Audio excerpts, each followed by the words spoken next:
जैसे ही दूसरे 31 इंग्रेडिएंट्स को लेके सभी इंग्रेडिएंट्स को लेके वर्ती बना देते हैं और फिर उस वर्ती को नेत्र के अंदर रख के जला के उसका धुआं लेते हैं। तो उसका उपयोग हम प्रायोगिक धूम्रपान में, यानी कि प्रतिदिन जो करने वाला धूम्रपान है उसके अंदर उपयोग में ले सकते हैं स्वस्थ वृत्ति के लिए। और उसी के जैसे यहाँ पे मार्केट में भी कुछ रेडीमेड आयुर्वेदिक सिगरेट्स नाम से चीजें मिलती है। तो देखना चाहिए कि उसकी क्वालिटी कैसी है, उसके अंदर कौन से द्रव्य कितनी क्वांटिटी में लिए हुए हैं, और बाद में इसको इस्तेमाल कर सकते हैं या पेशेंट को एडवाइस कर सकते हैं। अगर जरूरत है तो बता सकते हैं, नहीं सर हम खुद भी सभी इंग्रेडिएंट्स लेके बनाएंगे तो वो सबसे अच्छी क्वालिटी की बनेगी। फिर एक बात की थी वसादी स्नेही की वर्ती के बारे में। तो कल इसके बारे में देखा था और एक चीज बताई थी कि यहाँ पे वासा वनस्पति नहीं है। शरीर के, प्राणी के शरीर के अंदर जो वसा होती है वो ले रहे हैं हम यहाँ पे। तो वसा जो है काफी ज्यादा प्रमाण में लेते हैं, इसीलिए इसका नाम वसादि स्नेही की वर्ती बताया गया है। ये जो है स्नेही की वर्ती है, इसका मतलब स्नेहन करने के लिए इस वर्ती का उपयोग किया जाएगा। इस वर्ती को जला के उसके धुएं का उपयोग किया जाएगा। तो यहाँ पे जीवनीय गण के सारे द्रव्य और मधुशिष्ट इनको लेकर घृत और वसा के साथ वर्ती बना देते हैं और फिर उसको जला के उसके धुएं का उपयोग करते हैं।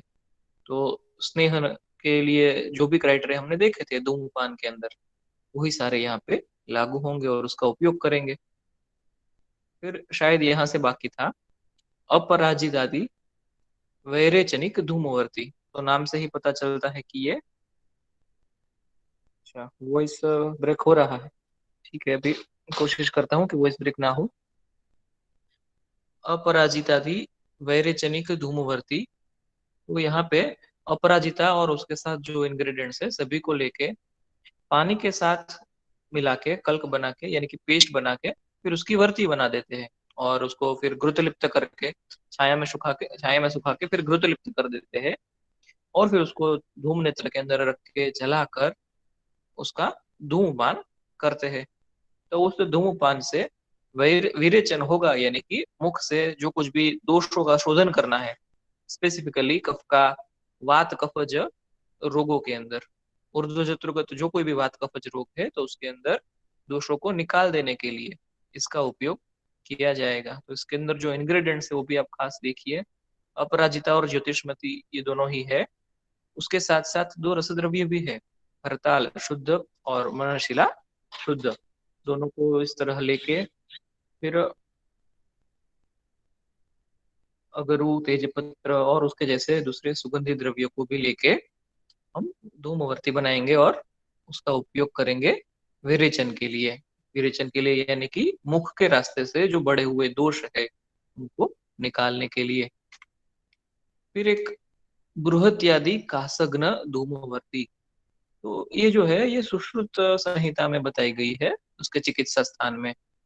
तो बृहति, कंटकारी वगैरह जो कोई भी है, सुंठी मरीच पिपली कासमर्द, नाम से ही आपको पता चलेगा द्रव्य गुण पढ़ा है तो, कि ये सभी कासग्न द्रव्य है। तो उनका उपयोग ही हम कर लेंगे कासग्न दवाई बनाने के लिए, और यहाँ पे हमारे केस में धूमवर्ती बनाने के लिए। तो ये सारी कर्कट श्रृंगी, हिंगू हिंगुड़ी त्वक और शुद्ध मनसिला सभी को लेके यहाँ पे धूमवर्ती बना लेते हैं। सभी को चूर्णों को कल्क बना के फिर उसकी वर्ती छाया में सुखा के गुरुत लिप्त कर देते हैं। ये सुश्रुत ने बताया हुआ पाठ है और उन्होंने कहा है कि इन सभी को इस तरह से वर्ती बना के कास रोग में यूज करना है। तो इसमें से बहुत सारे कास रोग ठीक हो जाएंगे, कास के सभी टाइप्स। उसमें भी खास करके अगर नॉन इन्फेक्शियस है तो बड़ी आसानी से ठीक हो जाएगा। अगर इन्फेक्शियस कफ है तो भी वो ठीक हो जाएगा, क्योंकि उसके अंदर हमने मनहशिला एक आर्सेनिक कंपाउंड डाला हुआ है। फिर आगे बात करते हैं वामनीय धूमवर्ती। अगेन ये भी सुश्रुत संहिता में ही बताया गया है चिकित्सा स्थान में। तो अभी इसके इंग्रेडिएंट जो है मैंने सारे रेड कलर में लिख दिए है ना। तो आप इंग्रेडिएंट के नाम देख के ही समझ सकते हैं कि कैसे इंग्रेडिएंट है, और सुश्रुत ही ऐसे इंग्रेडिएंट यूज करेंगे, या तो रसचंडा शुकार जो है वो ऐसे इंग्रेडिएंट्स यूज करते हैं। सभी इंग्रेडिएंट्स प्राणीजन्य है। प्राणी के स्नायु, प्राणी का चर्म यानी कि चमड़ी, उसके खुर यानी कि जो जो चार पैर वाले प्राणी होते हैं उसके नाखून या उसके पैर के नीचे जो होता है वो भाग, श्रृंग यानी कि उसका हॉर्न्स यानी कि शिंगड़ा, बाद में करकट का अस्थि, केकड़ा जो है उसकी हड्डियां, शुष्क मत्स्य यानी कि सूखी हुई मछली, शुष्क मांस सूखा हुआ मांस यानी कि वल्लूर, और भूनाग यानी कि जिसे हम बोलते हैं अर्थवर्म या अड़सिया, एक तरह का कृमि है। तो ऐसी सारी इंग्रेडिएंट्स को लेके उनको जला के, मतलब वर्ती बना के फिर जला के, इसका अगर धुआं मुंह में लिया जाएगा तो वमन तो हो ही जाएगा, है ना। बहुत लोगों को नाम सुन के भी वमन होने लगेगा होगा कि ऐसी सारी चीजें जो है उसको हमें जला के उसका धुआं लेना है। तो डेफिनेटली ये सारी चीजें ऐसी है जो हमें उल्टी करवा देगी, है ना, ऐसी चीजें खाने के लिए या जला के उसका धुआं पीने के लिए। तो ऐसी एक वमन करवाने वाली धूमवर्ती सुश्रुत ने बताई है, वो वामनीय धूमवर्ती नाम से है। और वाइवा के लिए आप अच्छे से याद रखिए इसको, है ना। बहुत बार जो वाइवा में आते हैं एग्जामिनर्स वो पूछते हैं वामनीय धूमवर्ती रेफरेंस क्या है, सुश्रुत चिकित्सा स्थान, है ना, 40 नंबर चैप्टर में बताया है। और उसके इंग्रेडिएंट्स ये है, और वमन कर्म में काम में आएगी। तो मेथड ऑफ प्रिपरेशन, ये हमारा फार्मास्यूटिकल पार्ट जो है वो एज इट इज, है ना। जैसे कि सभी इंग्रेडिएंट्स को लेके पानी के साथ पेस्ट बना के वर्ती बना लेंगे, उस वर्ती को धूम नेत्र के अंदर रख के जला देंगे, तो फिर वो श्लेष्म निर्हरण कर देगा और वमन कर देगा, है ना। तो बहुत सारा कफ, और अगर खाली पेट नहीं है तो आहार भी, खाली पेट में किया है तो फिर कफ बाहर निकलेगा, श्लेष्म बाहर निकलेगा। आकंठ पान करके किया है तो बहुत अच्छा रिजल्ट मिलेगा यहाँ पे। तो वमन कर्म करवाने के लिए या वॉमिटिंग इंड्यूस करवाने के लिए इसका उपयोग करते हैं। अभी ये दो ही कल बाकी रह गई थी, धूमवर्ती के अंदर या धूमपान कल्पना के अंदर। तो यहाँ पे धूमपान कल्पना यानी कि mouth inhalation of medicinal smoke, ये खत्म होता है। लेकिन उसके आगे इसका एक और सब टॉपिक है जो हमारे सिलेबस के अंदर ही है, तो उसका नाम है धूपन कल्पना, है ना। धूपन शब्द आपके लिए बहुत पहचाना है, हिंदी गुजराती सभी लैंग्वेज में धूपन शब्द या धूप शब्द आता है। तो धूपन को इंग्लिश में हम फ्यूमिगेशन भी बोल सकते हैं, या फिर यहाँ पे हमारा जो वैषज्य कल्पना का पर्सपेक्टिव है, यानी कि दवाई कैसे बनाना, उसका दवाई का कैसा यूज करना, है ना, वो एक समान है। कि कोई भी इंग्रेडिएंट्स जो कुछ भी है वो लेके उसको जला के उसका धुआं जो निकलेगा उसको यूज करना है, उसकी जो मेडिसिनल स्मोक है उसको यूज करना है। तो सबसे पहले हमने उसका इंट्रोडक्शन किया नस्य कल्पना के अंदर, कि नाक के रास्ते से एक धूम नस्य, वो नस्य के अंदर एक टाइप हमने देखा था। फिर पूरी धूमपान कल्पना पड़ी, उसके अंदर अलग अलग कैटेगरीज हमने देख ली, है ना, प्रायोगिक, स्नेहिक, विरेचनिक, कासक, वमनीय, सभी पांचों कैटेगरी देख ली। तो मुंह के रास्ते से, या जो हमारा मेन रूट ऑफ एडमिनिस्ट्रेशन है ओरल केविटी, है ना, तो मुंह के रास्ते से लेने के बहुत सारे धुओं के प्रकार हमने देख लिए, धूमपान के प्रकार देख लिए। अभी उसी का एक्सटेंशन है, ये है धूपन कल्पना। तो जो मेडिसिनल स्मोक हम तैयार करते हैं उसको सिर्फ नाक या मुंह के रास्ते से ही शरीर में देना, ऐसा नहीं है। ये और भी बहुत सारे रूट ऑफ एडमिनिस्ट्रेशन यहाँ पे आपको दिख रहे हैं। इसके अंदर है व्रण या वुंड, जो कोई भी घाव पड़ा है हमारे शरीर के अंदर, तो वहां पे हम उसका वॉश करते हैं, जैसे कि पंचवल कल्कवात से, वहां पे हम स्फटिका चूर्ण, हरिद्रा चूर्ण, या फिर दूसरी जो दवाइयां है जैसे जैसे कि घृत, ऐसे बहुत सारी चीजें वहां पे, हनी, शहद, बहुत सारी औषधियां वहां पे लगाते हैं। लेकिन वो सारी सॉलिड या लिक्विड है। अभी यहाँ पे आता है गैसियस फॉर्म, है ना, मेडिसिनल स्मोक। तो घाव के ऊपर भी हम मेडिसिनल स्मोक लगा के उसको बड़ी ही जल्दी से ठीक कर सकते हैं। और आपने शायद कोई मूवीज में भी देखा होगा, है ना, जो पुराने जमाने के मूवीज दिखाते हैं जहाँ पे ओल्ड एज का सब सीन दिखाते हैं, तो वहां पे ऐसा बहुत बार आपने यूज देखा होगा। और शरीर के अंदर बहुत सारी जगहों पे मेडिसिनल स्मोक इस तरह से लिया जाता है। तो एक है घाव के अंदर, फिर दूसरा है कर्ण रोग। तो कर्ण रोग के बारे में मैं आगे भी बताऊंगा। और अभी के समय में जिसको यूज करना आता है वो बहुत अच्छे से कर्ण धूपन करते हैं। तो मैं भी बहुत बार करता हूँ मेरे पेशेंट्स के लिए। कर्णधूपन जो है वो सीखना ही चाहिए, क्योंकि बहुत ही आसान है। सिर्फ हम गुग्गुल और नीम, दो ही चीजें लेके कर्णधूपन करते हैं, तो कर्ण स्राव ठीक हो जाता है। अगर कर्ण पटल में छेद है, वो भी ठीक हो जाता है। तो बहुत ही कॉमन प्रॉब्लम्स है, हमारे ओपीडी बेसिस पे हम इसको यूज कर सकते हैं, या पेशेंट को भी एडवाइस कर सकते हैं। ऐसी सिंपल सिंपल हमारी टेक्निक्स है जो आयुर्वेद में हम कर्ण धूपन में इस्तेमाल करते हैं, और और भी बहुत सारी है। फिर नासा धूपन है ना, तो वो हमने पहले ही देख लिया है धूम नस्य के अंदर, तो वो यहाँ पे हम डिटेल में नहीं जाएंगे। फिर है गुदा।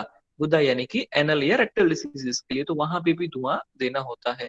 तो जब कोई भी आप शल्यविद के पास जाएंगे, आयुर्वेद के अंदर जो सर्जन है शल्यविद जो है, तो वो पाइल्स में, फिशर में, फिस्चुला इन एनो में और बहुत सारे रोगों में शल्य कर्म के साथ साथ या उसके पश्चात कर्म में या स्वतंत्र रूप से भी गुदा में धूपन करवाते हैं। और वो बहुत ही बेनिफिशियल होता है, खास करके फिस्चुला इन एनो जैसे केसेस में, जहाँ पे जो हीलिंग करवाना है वो बहुत डीप रूटेड है।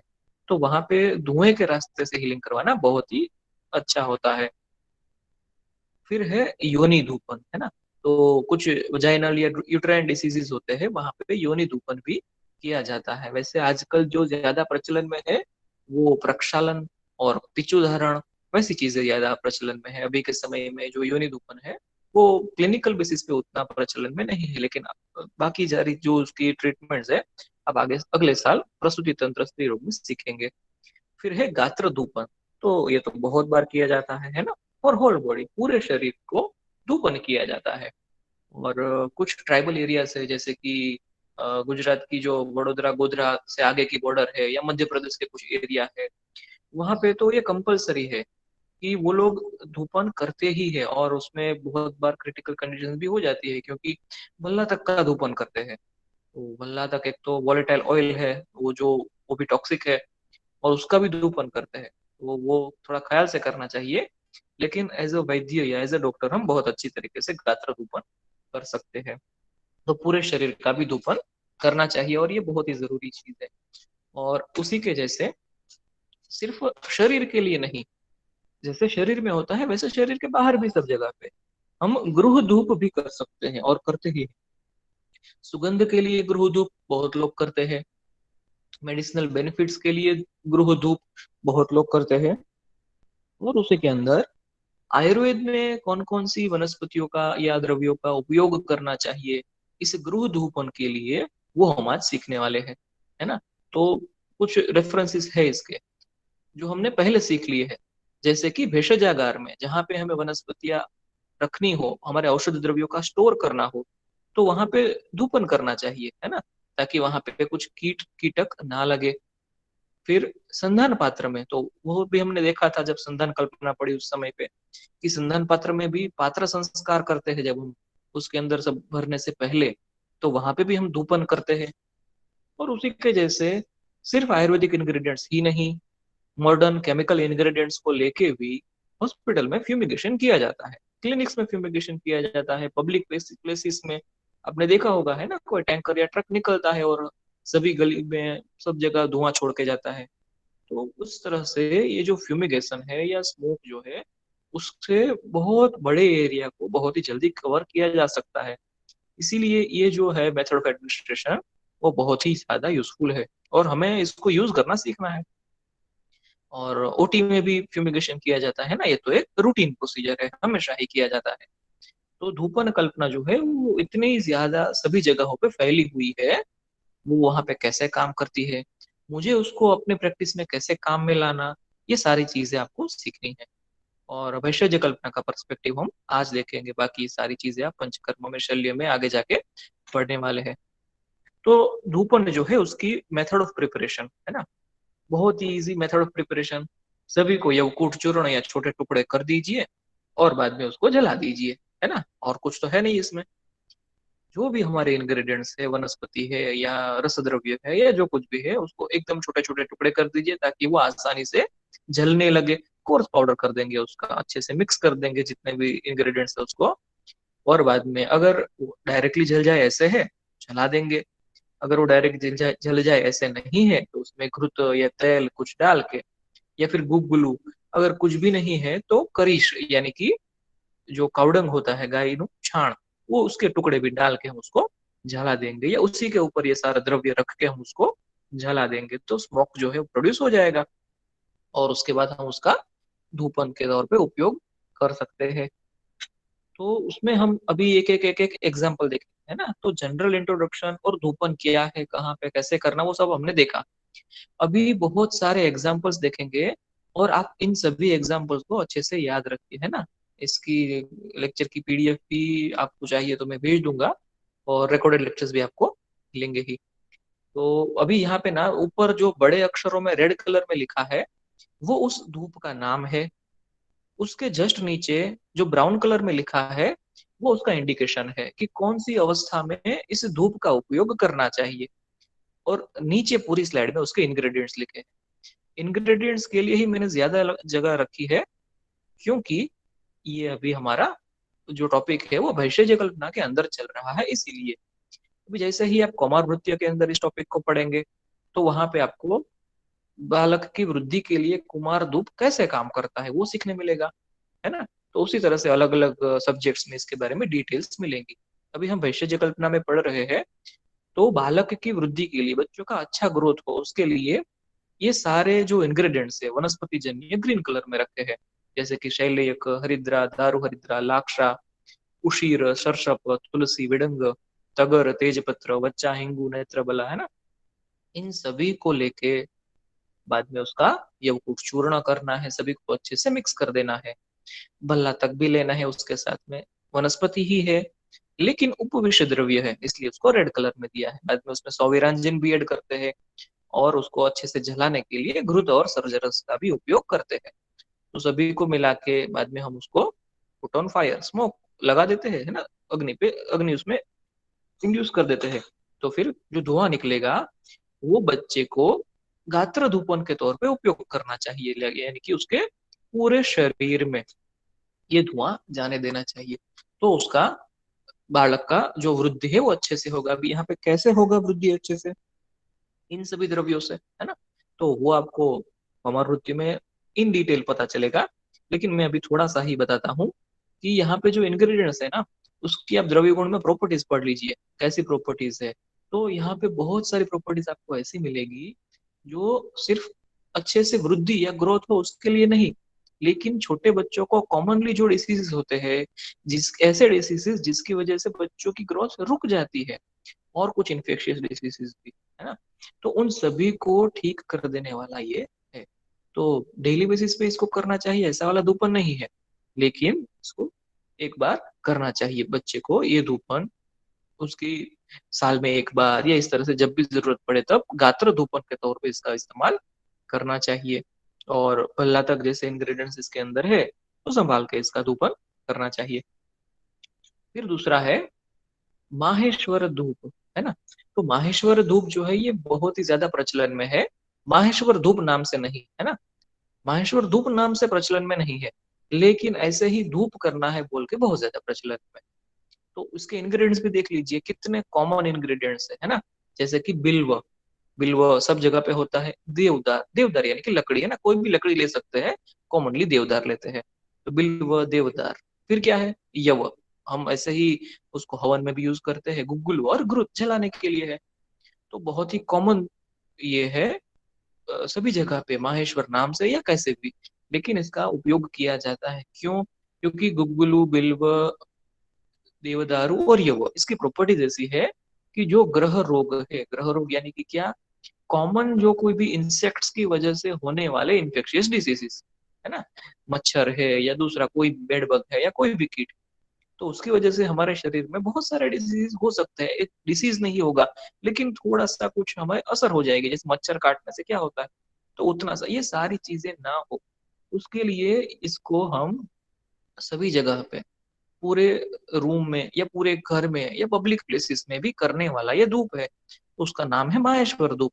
और इसी तरह के सब इंग्रेडिएंट्स लेके अब, और जो वैद्य है या जो कोई भी इस धूप को कर रहा है, वो अपनी बुद्धि के अनुसार इसमें इंग्रेडिएंट्स में फेरबदल कर सकता है, लेकिन ये बहुत ही कॉमन है।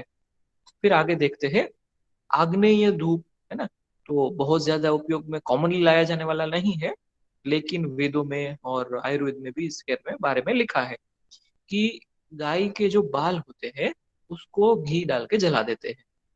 तो ये सभी रोगों में यूजफुल है। और हमें पता है ना कि गाय को हम माता बोलते हैं, क्यों बोलते हैं? क्योंकि उसका उपयोग बहुत सारा है। और दूध घी ऐसा देती है जिसके अंदर गोल्ड के नैनो पार्टिकल्स मिलते हैं और हमारे शरीर को हमेशा स्वस्थ रखते हैं, है ना? तो उसी के जैसे गाय के जो बाल होते हैं उसको लेके घी के साथ जला देते हैं, तो वो सभी रोगों में यूजफुल है, इसलिए उसको आग्नेय धूप ऐसा नाम दिया हुआ है। फिर एक और उदाहरण देखेंगे जिसका नाम है रक्षोघ्न धूप। रक्षोघ्न धूप नाम से पता चलेगा कि ये रक्षा करेगा, है ना? तो रक्षा करेगा इससे। जब एक ऐसा समय था जब एंटीबायोटिक्स नहीं थे, तब इस तरह के धूप बहुत ज्यादा प्रयोग में लाए जाते। कब? आज से 50 साल पहले। और आज से 50 साल 100 साल पहले से लेके पिछले 1000 2000 साल तक तो इस तरह के उपयोग में लाए जाते थे। जैसे कि अभी यहाँ पे कुछ इंग्रेडिएंट्स देख लीजिए। जैसे कि सर्पत्वक, है ना, सांपनी कांचड़ी। और उसकी जैसे ही दूसरे इंग्रेडिएंट्स है अक्षता यानी कि चावल चोखा। बाद में देव निर्मल्य यानी कि तक्र या छाछ।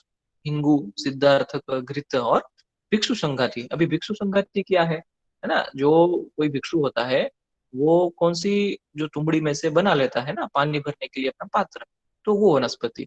और भी बहुत सारी है। इन सभी को लेके रक्षोघ्न धूप बनाया जा सकता है, यानी कि इन सभी को चूर्ण करके यवकुट चूर्ण करके बाद में जला देते हैं। तो वो जो है हमें बहुत सारे विष रोगों से भी प्रोटेक्ट करता है। तो इसको भी हमें गृह धूपन में उपयोग में लाना चाहिए। फिर है दशांग धूप। तो अभी इसमें ये दशांग धूप जो है ना, यहाँ पे आपको रेफरेंस के साथ में याद रखना बहुत जरूरी है। क्योंकि मार्केट में दशांग धूप नाम से बहुत सारे अलग अलग धूप मिलते हैं और उसमें सिर्फ सुगंधी द्रव्य ही होते हैं। मेडिसिनल इंग्रेडिएंट्स कम होते हैं या नहीं होते हैं, है ना? तो वो जो मार्केट में जो दशांग धूप मिलता है वो हमेशा ही जरूरी नहीं है कि ये वाला दशांग धूप हो, क्योंकि इसके अंदर सिद्धार्थक, श्वेत कुष्ठ के साथ भल्लातक, वचा जैसे इंग्रेडिएंट्स भी डाले हुए हैं। फिर तगर नाम की वनस्पति है, बस्त लोम, है ना? अभी यहाँ पे आप याद रखेंगे ये जो मैंने यहाँ पे लिखा है बॉडी हेयर ऑफ गोट, लेकिन उसमें भी याद रखना है मेल गोट, है ना, बकरी के नहीं, लेकिन जो बकरा होता है मेल होता है उसको बस्त बोलते हैं और बकरी को अजा बोलते हैं। तो उसके लोम, बाद में भुर्ज पत्र और गुगलू, इन सभी को लेके घृत मिला के इसका धूपन करते हैं। तो ये विषग्न है, एंटी पॉइजनस है। और यहाँ पे भी टिपिकली हम कौन सा एंटी पॉइजनस याद रखेंगे? जो जंगम विष लगा हुआ है उसका जो पॉइजन है उसके अगेंस्ट ये काम करता है, क्योंकि यहाँ पे हमने उपयोग किया है भल्ला तक का स्थावर विष का, है ना? तो ये इस तरह से विषग्न है। तो अभी के समय में तो क्या करते हैं हम, अगर किसी सांप ने बिच्छू ने काट लिया है तो हम तुरंत ही उसका एंटी वेनम ले लेते हैं क्योंकि ये अवेलेबल है। अगर वो नहीं था तो उस समय पे इन सभी धूप का उपयोग करते थे। तो विषग्न प्रॉपर्टीज यानी कि एंटी पॉइजनस प्रॉपर्टीज इसके अंदर है। फिर एक है वारुण धूप, है ना? अभी जो वारुण धूप है या वरुण धूप है उसका उपयोग कहाँ पे करना है? तो ग्रीष्म काल में, गर्मी की सीजन में अगर श्लेष्म रोग होते हैं तो वहां पे उसका उपयोग करना है। अभी यहाँ पे इसके अंदर इंग्रेडिएंट्स बहुत ही सिंपल है, जैसे कि श्रीवेष्टक, लाक्षा, पद्मक, चंदन, देवदारू, तुलसी और साल, है ना? अगर आपको कुछ वनस्पतियां जो है इसके बारे में जानकारी ना हो तो इसलिए मैंने उसके लेटे नेम भी लिख दिए है। बाकी तो तुलसी, देवदारू, चंदन जैसी बहुत ही कॉमन वनस्पति है। तो इन सभी को लेके जलाएंगे तो ये वारुण धूप है। अभी ये वारुण धूप कहाँ पे यूज करना है? ग्रीष्म काल में अगर श्लेष्म रोग यानी कि कॉमनली बोलते हैं ना बहुत लोग, गर्मी की सर्दी या गर्मी की सर्दी हुई है ऐसा बोलते हैं, वहां पे इसको यूज करना है तो इससे वो ठीक हो जाता है। फिर है एक शिशुक धूप। तो ये भी सर्व बाल रोग, बच्चों को होने वाली छोटी बड़ी सभी बीमारियों में ये यूजफुल है। अगेन यहाँ पे मैं कलर करना भूल गया यहाँ पे, लेकिन हरताल जैसे इंग्रेडिएंट्स है यहाँ पे। तो यहाँ पे ग्रंथपर्णी, जटामांसी, तगर, रिवेर, शतपुष्पा, मुस्ता, एला, इन सभी वनस्पतियों के साथ हरताल और मनशिला जैसे रसद्रव्य भी लिए गए हैं। और उसका उपयोग शिशु के धूप पे यानी कि सर्व बाल रोगों में किया जाता है। तो यहाँ पे अब अभी हम इतनी सारी जो पार्ट बी में पढ़ रहे हैं ना, कल्पना वैषज्य कल्पना में, आपने सभी जगह पे देखा होगा कि हरताल का, मनःशिला का कितना सारा यूज है ना, धुएं के स्वरूप में भी, बच्चों के लिए भी कितना सारा यूज। और जब हमने रसशास्त्र के पार्ट बी में हमने हरताल मनशिला पढ़ा था, तब क्या पढ़ा था, ये कितना पॉइजनस है, आर्सेनिक कंपाउंड है, बहुत सोच समझ के इस्तेमाल करना चाहिए, है ना। तो वो बहुत ही सही बात है, बिल्कुल ही सही बात है। लेकिन इसका बहुत ही ज्यादा बड़े पैमाने पे यूज आर्सेनिक कंपाउंड्स का आयुर्वेद में बहुत सालों से होता ही आ रहा है, और उसी के उदाहरण आप अभी यहाँ पे देख रहे हैं। फिर शिशु के धूप से आगे बढ़ते हैं तो एक आता है पलम कषाय आदो धूप, है ना। तो पलम कषाय आदो धूप, तो पलम कषाय और उसके जैसे आदो बहुत सारे इंग्रेडिएंट्स जो है वो लेके फिर ज्वर रोग को ठीक करने के लिए ये धूप का उपयोग करते हैं। तो यहाँ पे जो है कौन सा है, गुड़ू, कुष्ठ, गजचर्म, निम्ब की त्वक और शहद और घी। तो इन सभी का उपयोग करके ज्वर रोग में गृह धूपन या गात्र धूपन दोनों के लिए इसका उपयोग किया जाएगा। और ये जो है चरक संहिता में भी दिया गया है ना, ज्वर चिकित्सा में, आप नेक्स्ट ईयर पढ़ेंगे इसको। बाद में है सिंधु कादी धूप, तो ये पॉपुलर है, बहुत बार यूज में लाया जाता है। तो जैसे हमने पहले मेथड ऑफ एडमिनिस्ट्रेशन के समय पे देखा ना कि गुदा, वहां पे भी धूपन किया जाता है, तो ये उसका एग्जाम्पल है ना। तो इसके इंग्रेडिएंट्स भी बहुत ही सिंपल है, बस एक जयपाल को छोड़ के, है ना। तो जयपाल का चूर्ण भी यूज में, जयपाल के बीज का चूर्ण भी यूज में लाया जाता है। तो निर्गुंडी के मूल, कंटकारी, अश्वगंधा, पिप्पली, और उसके साथ एक उपविष्ट द्रव्य जयपाल, उसका चूर्ण और घृत, इन सभी को लेके धूपन करते हैं। तो ये गुदा धूपन हो जाएगा, जिसका नाम सिंधु कादी धूप है, और अर्श रोगों में ये यूजफुल है। तो जहां कहीं पे अर्श रोगों में धूपन की जरूरत पड़ेगी, तो अर्श की चिकित्सा जब आप पढ़ेंगे तो आपको पता चलेगा कि अर्श की कौन सी अवस्था में, कौन सी चिकित्सा में धूपन की जरूरत पड़ती है, तो वहां पे ये सिंधु कादी धूप का उपयोग हमें करना है। और आपको ये पता ही होगा, बहुत सारे जगह पे ना छोटे छोटे गांव होते हैं, तो वहां पे कुछ वैद्य होते हैं, वैद्य मतलब बीएमएस पढ़े हुए तो नहीं होते, लेकिन कहीं से एक दो चीजें सीख के आए हुए रहते हैं, तो वो खुद को वैद्य बोलते हैं, वो लोग इसका उपयोग करते हैं। तो छोटे गांव में बहुत बार देखने को मिलता है, जब वो चाहते हैं कहीं पे दिखने के लिए तो मिलेगा। फिर एक है अरिष्ट धूप, ये जो है निम्ब पत्र, पुष्प, मूल, फल, यानी कि नीम की बहुत सारी पंचांग ही समझ लीजिए, ऐसा ही सारा इंग्रेडिएंट्स को घी के साथ लेके जलाने के लिए उपयोग में लाया जाता है। तो ये सभी रोगों में यूजफुल है, अभी सभी रोगों में तो नहीं, लेकिन ज्वर रोग की सारी अवस्थाओं में यूजफुल आ जाएगा। तो रेफरेंस में तो ऐसे ही लिखा है कि सर्व रोग, क्योंकि नीम जो है वो ज्वर और ज्वर से उत्पन्न होने वाले उसके बहुत सारे कॉम्प्लिकेशंस में यूजफुल है, ऐसा यहाँ पे बताया गया है, और नाम है अरिष्ट धूप। फिर एक और है उग्रादी धूप, है ना। तो उग्रादी धूप जो है उसके अंदर ये सारे इंग्रेडिएंट्स, और उपयोग में कहाँ आएगा, रोमांतिका रोग को ठीक करने में। तो रोमांतिका रोग क्या है, उसमें क्या होता है, या लक्षण कौन से देखने मिलते हैं, सब आप निदान में देखे होंगे, है ना। तो निदान में तो ये आता ही है। तो उसके अंदर वचा, वंश, नीली, यव, वासा, है ना, ये कार्पास यानी कि कापूस या कपास, ब्राह्मी, तुलसी, अपामार्ग और लाक्षा, ये सारे इंग्रेडिएंट्स को लेके उग्रादी धूप बनाते हैं, और उसका उपयोग करेंगे तो वहां पे रोमांतिका को हम ठीक कर पाएंगे।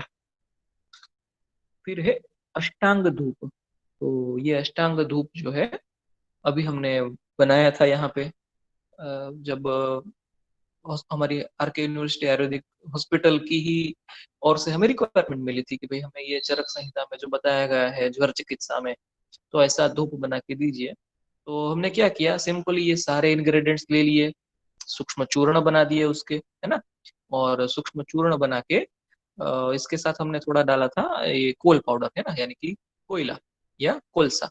तो उसका एकदम फाइन पाउडर मैंने उसके अंदर मिक्स कर दिया 50-50 प्रोपोर्शन में।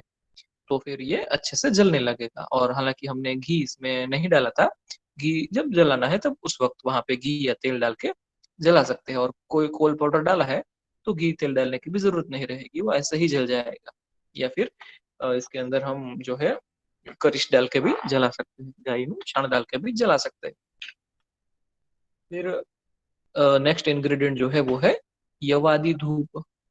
तो यव आदि है, लेकिन उसका यूज जो है वो व्रणशोथ में है। अगर वुंड में कहीं पे इन्फ्लेमेशन हुआ है तो उसकी चिकित्सा हमने पहले ही पढ़ी थी, है ना। बाह्य प्रयोगार्थ कल्पना के अंदर हमने देखा था स्किन के ऊपर कौन कौन सी एप्लीकेशन करते हैं, व्रणशोथ को कैसे पकाते हैं, है ना।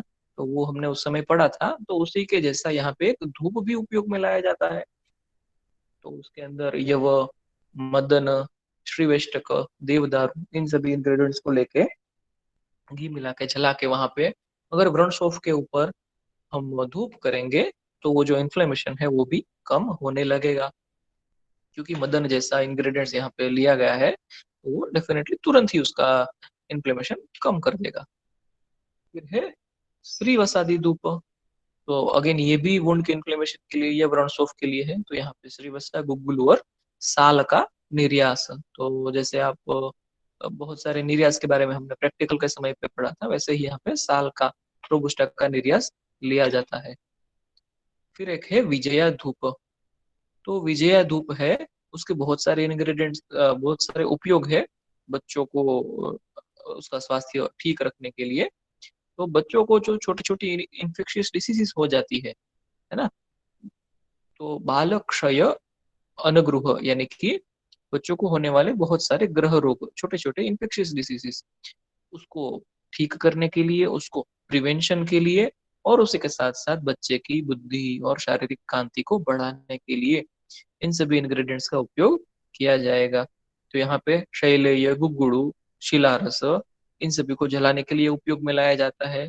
और वनस्पतियां जो है वो मुस्ता, कुष्ठ, लाक्षा, ग्रंथि वर्णी, काष्ठ अगरु, धमासो, सुरभि और गंधरस, इन सभी का उपयोग किया जाएगा। अभी काष्ठ अगरु क्या है ये आपको पता रहेगा, है ना। अगरु, अगरु अपने जो हर्बल द्रव्य गुण में जो ड्रग पड़ा है तो पता रहेगा। जब वो काला हो जाता है तभी उसको काष्ठ अगरु बोलते हैं। तो उन सभी यानी कि सुगंधित द्रव्य इसके अंदर है, तो उन सभी का उपयोग करके बाद में विजयी धूप बनाया जाता है जो बच्चों की बुद्धि और कांति को बढ़ाएगा। फिर अगेन एक है अपराजिता धूप। तो वो जो पहले धूमपान था, अपराजितादि वैरेचनिक धूमवर्ती बना के धूमपान था, वो मुंह के रास्ते से लेने वाला धूम था। और यहाँ पे जो है वो फीवर को ठीक करने के लिए, यानी कि गात्र धूपन या गृह धूपन है ये।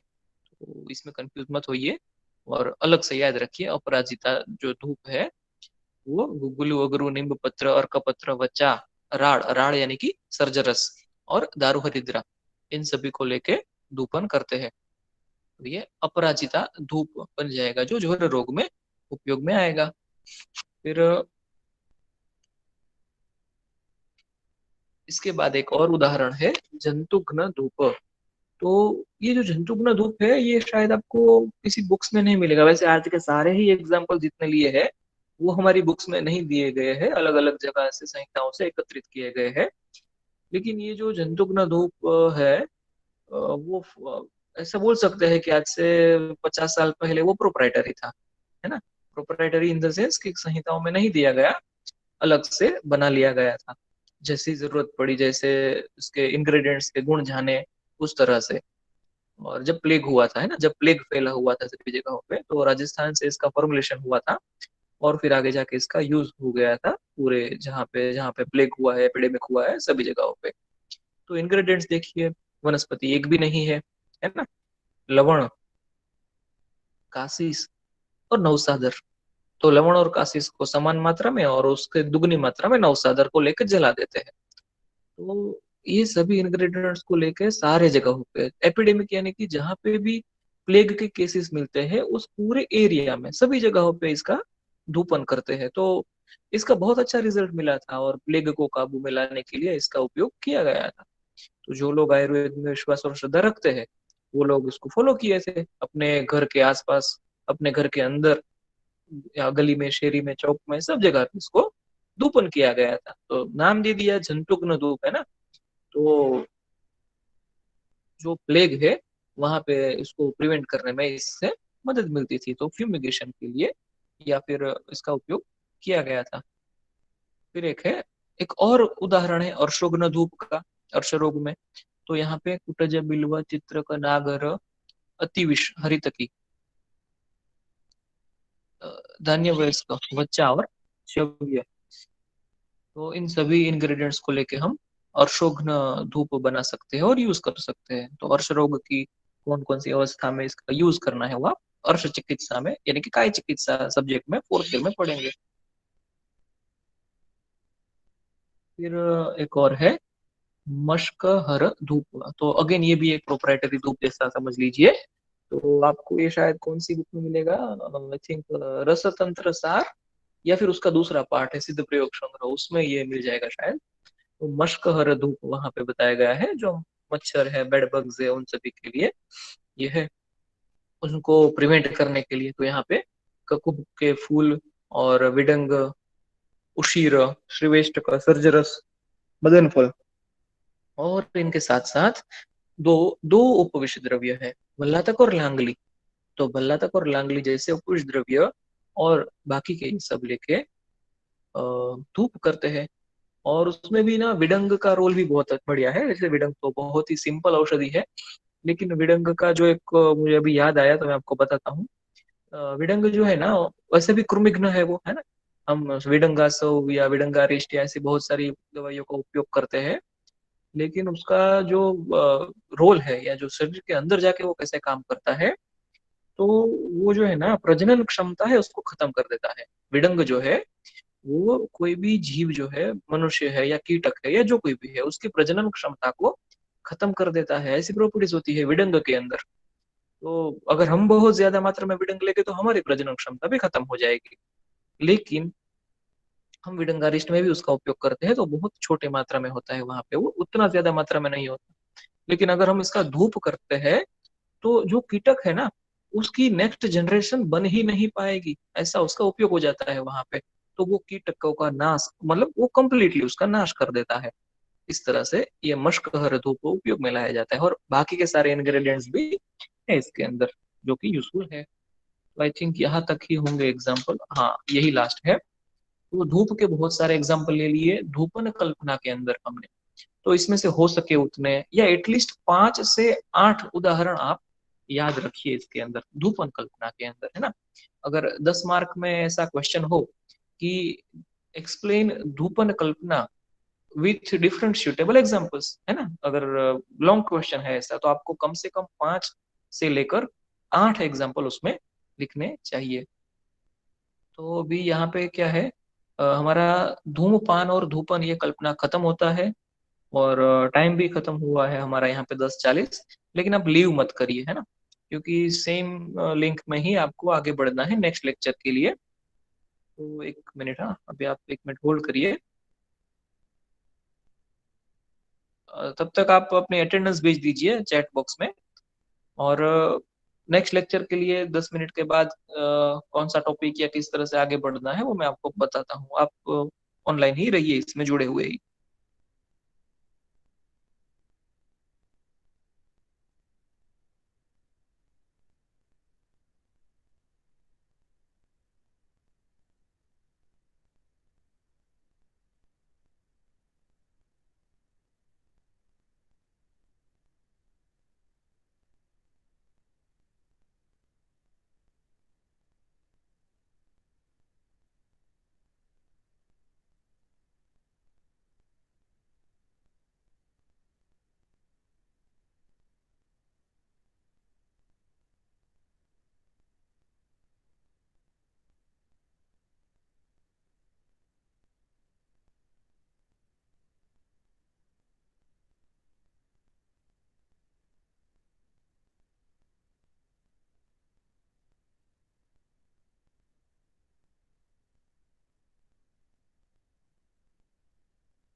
ओके, तो सभी स्टूडेंट ने अपनी अटेंडेंस भेज दी है फर्स्ट लेक्चर के लिए। और सेकंड लेक्चर जो है वो एक्चुअली रसशास्त्र का होने वाला है। गौरव सर लेने वाले हैं, लेकिन अभी वो नीचे है, मीटिंग में है आज। सभी लेक्चरर्स मीटिंग में है, मैं ही नहीं हूँ, मेरा लेक्चर शुरू है। तो हम ही कंटिन्यू करते हैं यहाँ पे। और अगर थोड़ी देर में गौरव सर आएंगे तो उसके बाद वो रस शास्त्र में आपका जो कोई भी क्षार वर्ग वगैरह शुरू है वो कंटिन्यू करवाएंगे। तो तब तक हम ही कंटिन्यू करते हैं यहाँ पे। हमारा जो नेक्स्ट टॉपिक है, मुख प्रयोगार्थ कल्पना, एक्चुअली ये रिवीजन के जैसा ही है ना, क्योंकि ये सब आप फर्स्ट ईयर में पढ़ चुके हैं। कवल और गंडूश और सब है ना, कवल क्या है, गंडूश क्या है वगैरह चीजें। हम यहाँ पे वैशेज कल्पना का पर्सपेक्टिव देखेंगे यहाँ पे। तो हमारा जो सिलेबस है उसके अंदर अभी हम कहाँ पे पहुंचे वो भी एक बार देख लेते हैं, ताकि आपको थोड़ा क्लियर रहे यहाँ पे।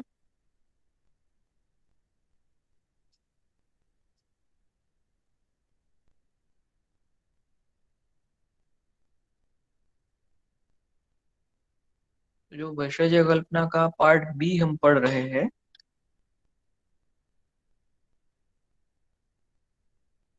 उसके अंदर वैशेज कल्पना का पार्ट बी जो हम पढ़ रहे हैं उसके अंदर हमने बाह्य बाह्य उपचारार्थ कल्पना देखी है सभी। नेत्र उपचारार्थ कल्पना, नस्य उपचारार्थ कल्पना, और आज खत्म की हमने धूमपानार्थ कल्पना। तो अभी इसके अंदर जो है ना, सिलेबस में क्या दिया है यहाँ पे कि धूपन, और धूपन के अंदर व्रण धूपन और अर्शो धूपन, ये दो जो है हमें स्पेसिफिकली नाम देकर दिए गए हैं हमारे सिलेबस में। तो एग्जाम पर्सपेक्टिव से आप इसी के ऊपर फोकस कर सकते हैं, है ना, वर्ण धूपन के ऊपर और अर्शो धूपन के ऊपर। तो 5 मार्क्स के क्वेश्चन हो सकते हैं वर्ण धूपन अर्शो धूपन। तो बहुत बार पूछे गए हैं इस तरह के क्वेश्चंस, आप पिछले पिछले क्वेश्चन पेपर में देखेंगे, है ना, तो भी पता चलेगा। तो इस तरह से हो सकता है, या फिर इन जनरल धूपन कल्पना भी हो सकती है। वैसे हमने तो बहुत सारे उदाहरण के साथ इस धूपन कल्पना को डिटेल में ही देखा है, और धूमपान जो है उसके पहले था। फिर यहाँ पे जो नेक्स्ट पॉइंट है वो है मुख प्रयोगार्थ कल्पना। तो इसके अंदर गंडूश कवल, ये आपके लिए थोड़ा रिवीजन जैसा रहेगा, हम उसका वैशेज्य कल्पना का पर्सपेक्टिव देखेंगे। फिर आगे प्रतिसारण, toothpaste, tooth powder, mouth wash, ये सारी चीजें हमें देखनी है, उसका फार्मास्यूटिकल पर्सपेक्टिव खास करके देखना है। तो फिर वो शुरू करते हैं और थोड़ा देखते हैं उसमें, जब तक सर आ जाते हैं वो रसशास्त्र शास्त्र कंटिन्यू करते हैं, तब तक हम हमारा ये मुख्य प्रयोगार्थ कल्पना देखते हैं। और ये लेक्चर रिकॉर्ड हो ही रहा है, तो मैं आपको इसकी लिंक भी भेज दूंगा यूट्यूब पे डालने के बाद। तो अभी तो ध्यान दीजिए, अच्छे से पढ़िए, और जरूरत पड़ने पर आप रिवीजन भी कर सकते हैं। तो भी यहाँ पे हम आज शुरू करेंगे मुख प्रयोगार्थ कल्पना, है ना। तो इसके बाद हमारा एक बस्ती कल्पना ही बाकी बचेगा।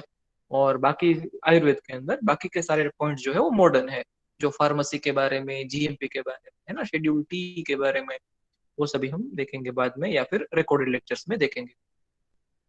तो अभी यहाँ पे है मुख प्रयोगार्थ कल्पना। इसके अंदर मुख प्रयोगार्थ कल्पना के अंदर आपको डिफरेंशिएशन सबसे पहले याद रखना है। क्या डिफरेंशिएशन? वैशेज्य कल्पना के पार्ट ए में हमने जितनी मेडिसिन देखी वो सारी की सारी मेडिसिन मुंह के रास्ते से ली जाने वाली मेडिसिन, है ना। उसका जो रूट ऑफ एडमिनिस्ट्रेशन है वो from mouth for whole body ऐसा था, है ना, फ्रॉम माउथ और फॉर होल बॉडी। लेकिन यहाँ पे जो है वो मुख के रोगों के लिए, ओरल केविटी के जो कोई भी डिसीज है, यानी कि हमारे दांत है, हमारे मसूड़े है ना, हमारे जीभ है, या फिर तालू है, पैलेट है, इन सभी जगहों पे अगर कुछ बीमारी होती है, या फिर अगर कंठ रोग होते हैं, तो ऐसी सभी अवस्थाओं में हमें कौन कौन सी औषधियों का उपयोग करना चाहिए, वो औषधियाँ कैसे बनती है, उस सभी के बारे में हमें पढ़ना है। तो मुख प्रयोगार्थ से हम क्या समझेंगे? मेडिसिन फॉर ओरल केविटी, है ना। तो उसके अंदर हम अभी आगे देखेंगे। तो जो मेडिसिनल प्रिपरेशंस जो हमें देखनी है, which are to be administered to oral cavity, तो उसके अंदर हम तीन जो है वो आयुर्वेदिक पोर्शंस देखेंगे और तीन टॉपिक्स जो है वो मॉडर्न देखेंगे। तो गंडूश, कवल और प्रतिसारण। गंडूश कवल के बारे में आप डिटेल में जानते हैं। प्रतिसारण भी आई थिंक आया होगा अष्टांग हृदय में, अगर नहीं आया होगा तो आज देख लेंगे। और फिर मॉडर्न में क्या है, toothpaste, tooth powder, mouth wash, और भी बहुत कुछ होगा। तो अगर आपको इसके अलावा भी मॉडर्न में क्या क्या होता है ओरल केविटी के लिए, अगर आपको कुछ याद आ रहा है तो आप चैट बॉक्स में बताइए।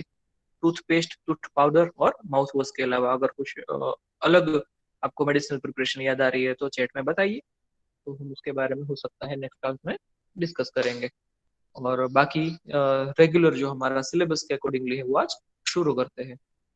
भविष्य कल्पना में ओरल केविटी के अंदर लेने वाली दवाइयाँ कौन कौन से फॉर्म में हो सकती है, वो सब यहाँ पे लिखा है ना। तो ओरल केविटी में अगर हमें रोगों को ठीक करना है तो वो चिकित्सा की दृष्टि से आप पढ़ेंगे, काय चिकित्सा में, शाला के तंत्र में, वहां पे पढ़ेंगे। लेकिन भेषज कल्पना में आप क्या पढ़ेंगे, तो कौन कौन से अलग अलग फॉर्म यहाँ पे यूज किए जा सकते हैं। तो उसके अंदर स्वरस यूज किया जा सकता है, कल्क और क्वाक यूज किए जा सकते हैं।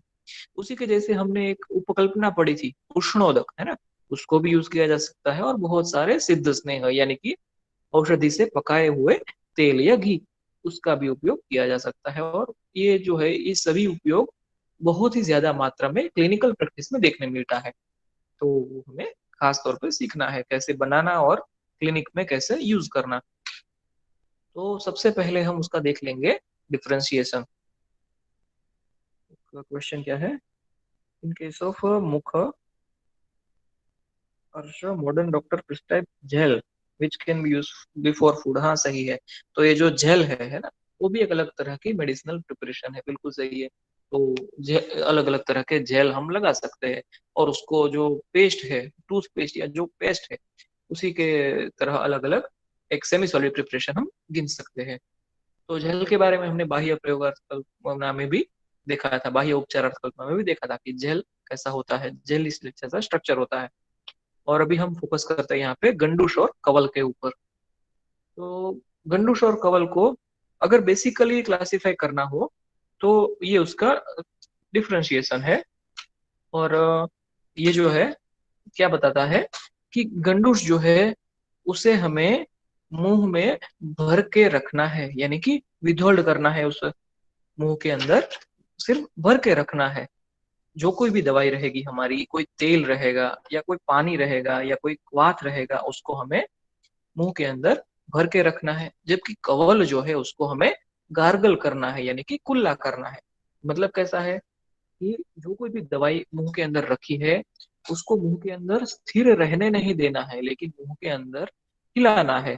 जो हमारे चीक के मसल्स होते हैं उसकी मदद से, हमारी जीभ होती है उसकी मदद से उसको मुंह के अंदर हिलाना है। यानी कि जिसको हम सिंपली बोलेंगे कवल, यानी कि कोगड़ा करवा, है ना, गुजराती में हम क्या बोलते हैं, कोगड़ा करवा। तो वो जो है कवल जाना जाएगा। और मुंह में भर के रखना है यानी कि धारण करना है, तो वो गंडूस जाना जाएगा। और अगर इसमें फिर भी अगर आपको ऐसा हो रहा है कभी भी एग्जाम के समय पे भी कि कंफ्यूजन हो रहा है कि कवल कौन सा, गंडूस कौन सा, तो याद रखने के लिए बहुत ही इजी रास्ता है। आप श्लोक याद रखिए, अभी मैंने तो यहाँ पे लिखा नहीं है, लेकिन शारंगधर संहिता में उसका जो उत्तरखंड है उसमें आप देखेंगे लास्ट चैप्टर में मिलेगा आपको, असंचारी मुखे गंडुषः। असंचारी मुखे गंडुषः यानी कि मुख के अंदर रख के जिसका असंचारी, संचार नहीं करना है, वो गंडुषा है। और कवलह चरह, जो चर है जिसको हिलाना है वो कवल है, ऐसा बताया गया है ना। तो सारंगधर का ये श्लोक भी आप बाह्य करिएगा, याद रखिएगा, है ना। असंचारी मुखे गंडूषः यानी कि मुख के अंदर भर के रखना है, धारण करना है, वो गंडूष है। और कवलश्चरः यानी कि कवल जो है वो चर है, जो चलायमान है। अभी इसके अंदर दूसरा पॉइंट हम देखते हैं कि जो हमारी मेडिसिनल फॉर्म, जो फॉर्म है वो कैसा रहेगा। तो बेसिकली लिक्विड्स जो होते हैं, अलग उष्णोदक है या स्वरस है या कोई तेल है, ऐसे जो कोई भी लिक्विड फॉर्म जो होते हैं मेडिसिन, वो जनरली गंडूश के लिए लिए जाते हैं। क्यों गंडूश के लिए लिए जाते हैं, क्योंकि क्योंकि उसको बहुत ज्यादा मात्रा में पूरा मुंह भर जाए, हिलने की जगह ही ना रहे, उतना मुंह में भर के रखना होता है। और जो कवल है उसके अंदर जनरली हम कल्क फॉर्म में मेडिसिन लेते हैं, पेस्ट फॉर्म में मेडिसिन लेते हैं। और उस कल्क को, अकेला कल्क या फिर उसके साथ कल्क के साथ कुछ पानी तेल वगैरह साथ में लेके फिर उसको मुंह में गार्गलिंग करते हैं। तो जो गार्गलिंग करते हैं उसकी वजह से वो पूरे मुंह में इधर उधर फैलता है। और ये जनरल कंसेप्शन है, मतलब कि ऐसा नहीं है कि हमेशा ही उसको इसी तरह से यूज करना है। कवल के अंदर या जहाँ पे गार्गलिंग करना है उसके अंदर भी हम लिक्विड लेके गार्गलिंग करते ही है ना, जैसे कि उष्णोदक से गार्गलिंग करते ही है। ठीक है, और एक और क्या बताए है, बिटाडीन। ओके, बिटाडीन जो है वो एक उसका गार्गलिंग में यूज करते हैं ना, अल्सर में और सोर थ्रोट में भी यूज करते हैं। तो ये भी सही एग्जांपल दिया है आपने, वो भी एक मॉडर्न प्रिपरेशन है। तो जो गार्गलिंग के लिए यानी कि कवल के लिए उपयोग में लाया जाता है, तो बिटाडिन जो है उसको भी हम कैसे इस्तेमाल करते हैं, है ना, कि जैसे कि उसको भी हम पेस्ट फॉर्म में इस्तेमाल यानी कि कल्क फॉर्म में इस्तेमाल कर सकते हैं, या उससे भी थिन फॉर्म में इस्तेमाल कर सकते हैं। तो अभी यहाँ पे एक हो गया, पहला मुद्दा जो है वो उसको विदहोल्ड करना है या धारण करना है, गंडूश को, कवल को गार्गल करना है। फिर दूसरा है जनरली गंडूश में लिक्विड्स लिए जाते हैं, प्रवाही लिए जाते हैं, कवल में कल्क या पेस्ट लिए जाते हैं। तीसरा जो है वो है क्वांटिटी के बारे में। गंडूश के अंदर औषधि द्रव्य हमें इतना सारा लेना चाहिए कि पूरा मुंह भर जाए उससे, और मुंह के अंदर हम उसको हिला ही ना पाए, मुंह पूरा पूरा भर जाए और मुंह के अंदर हम उसको मूवमेंट ना करवा पाए, उतनी ज्यादा क्वांटिटी में जो मेडिसिन है उसको लिया जाता है और गंडूश किया जाता है। जबकि कवल में क्या है, मेडिसिन की जो क्वांटिटी है वो कम ली जाती है। द्रव्य is taken so little that can be easily moved through out the mouth. तो वो जो है कम मात्रा में ही लेना चाहिए, और बाद में उसकी हमारी लाला स्राव या सलाइवे के साथ मिक्स होके पूरे मुंह में इधर उधर हम उसको घुमा सके, यानी कि गार्गलिंग कर सकेंगे। तो ये हो गया बेसिक डिफरेंशिएशन कवल और गंडूस के बारे में। तो जैसे एग्जाम में पूछा जाता है उसी तरह से मैंने यहाँ पे आपको स्लाइड में दिखाया है ना, जैसे कि पूछते हैं ना, 5 मार्क के क्वेश्चन होते हैं कि कवल और गंडूस के बारे में क्या समानता है, क्या विशेषता है, वो बताइए। तो समानता आप बता सकते हैं ना कि दोनों ही ओरल कैविटी के लिए यूज किए जाने वाले कल्प है, और बाद में विशेषता ये सारी है। अभी उसके टाइप्स के बारे में देखेंगे। तो जो गंडूस और कवल दोनों के ही टाइप्स एक समान है, और वो भी टाइप्स जैसे हमने पहले देखे थे उसी के जैसे है। तो उसकी यूज के अनुसार इसके टाइप लिए हैं हमने, कि उसका उपयोग कैसे करना है उसके अनुसार। तो उसमें पहला है स्नेहिक। जब कभी भी ओरल कैविटी में रुक्षता बढ़ जाती है तो स्नेहन जरूरी रहेगा, कंठ में रुक्षता बढ़ जाती है तो स्नेहन जरूरी रहेगा। तो ऐसे इंग्रेडिएंट्स को लेके स्नेहिक कवल या स्नेहिक गंडूश किया जा सकेगा।